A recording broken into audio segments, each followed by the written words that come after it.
మనం నిషేధిత ప్రదేశాలు అని బోర్డులు పెట్టుకుంటాం.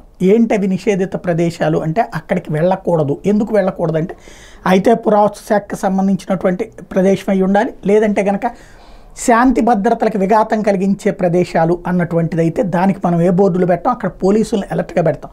కేవలం ఏదైతే పర్యావరణ పరంగా సమస్య వస్తుందో, వరదలు ప్రకృతి వైపరీత్యాలు వస్తాయో, లేకపోతే ఏ పురావస్తుకు సంబంధించినటువంటి ఇష్యూస్, మాన్యుమెంట్స్కి సంబంధించినటువంటి ఇష్యూలో చూడదగ్గవి చూడకూడనటువంటి అన్నది బోర్డులు పెడతాం. బట్ లండన్లో ఇప్పుడు కొన్ని ప్రాంతాల్లోకి రాత్రిపూట్ల రావద్దని టోటల్గా ఏదైతే బ్రిటన్కి సంబంధించినటువంటి ప్రధాన కేంద్రంలోనే 20 ప్రదేశాలలో ఇలాంటి బోర్డులు పెట్టుకునేటటువంటి పరిస్థితి.